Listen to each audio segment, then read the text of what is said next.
Welcome back to another rousing edition of History Review. Today we're covering Monroe, John Quincy Adams, and Andrew Jackson. Starting with Monroe. Monroe was president during a time called the Era of Good Feelings. In this time, there was a surge of nationalism and something called, not sectionalism, but we're going to talk about that as well.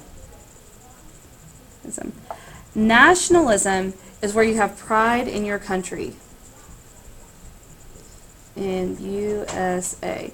And the reason we have so much pride in our country is because of the War of 1812.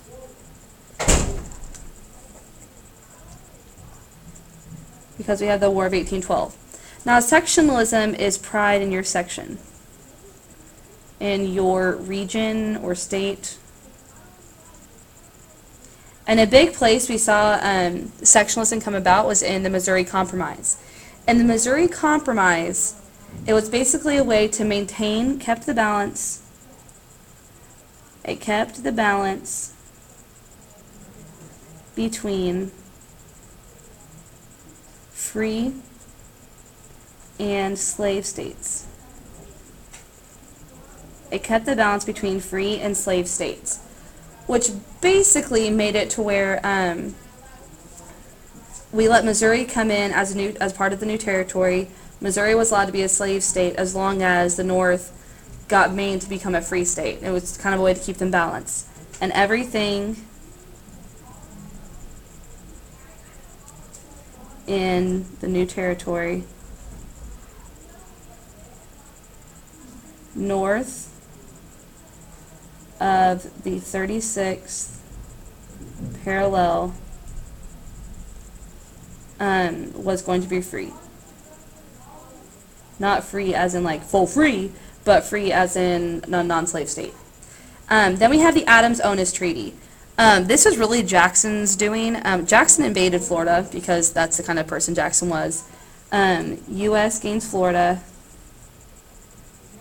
and we pay for $5 million.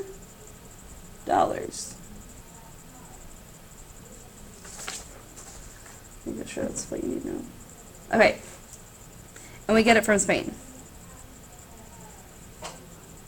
Now the Monroe Doctrine is going to refer to a way that we're going to keep other countries out. We're going to say it stops. We're going to make other countries from Europe stop European colonization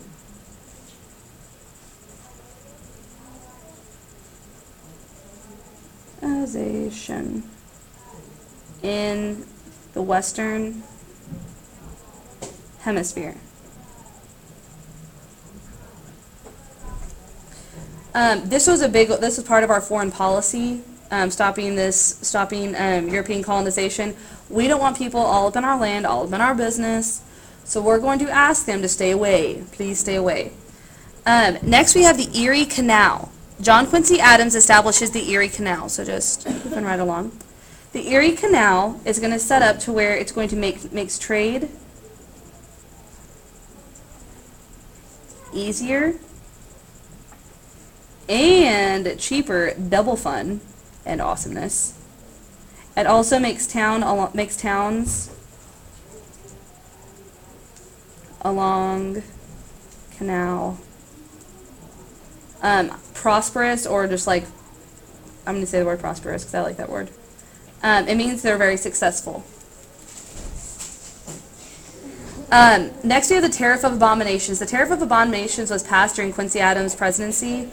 It was basically ridiculous. Tariffs. The South hates the tariffs. Like my new binder? And the North loves these tariffs. Now, one of my students, Chris, just came in to deliver his papers because he wants to be successful in my class. These tariffs. Next. Did you say we put that over? Oh, this is going to be on YouTube. Stop talking. Chris is just causing all kinds of problems now. Now, mudslinging. With Andrew Jackson's presidency, we have a lot of mudslinging because, quite frankly, nobody likes John Quincy Adams. They think he's pretty awful and mean. Or they think he's just kind of crazy, and so they call him, like, a murderer, a gambler, a slave trader. They basically call him, a crazy person. But it's really trash-talking your opponent.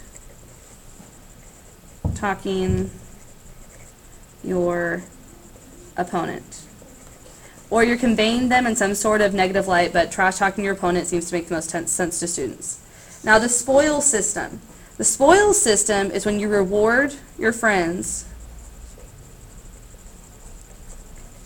with government jobs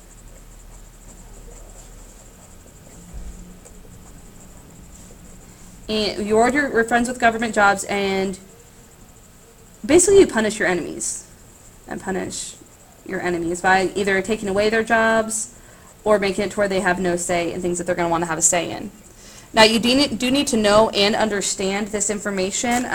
Review your notes. If you have any questions, you're free to email me and ask. Quiz tomorrow. Keep studying. All right, and I believe I told Jacob I would say, all right, talk to you later, have a good evening, or something like that. I forget what I told him I'd say. So I'm sorry, Jacob, for that. Beep.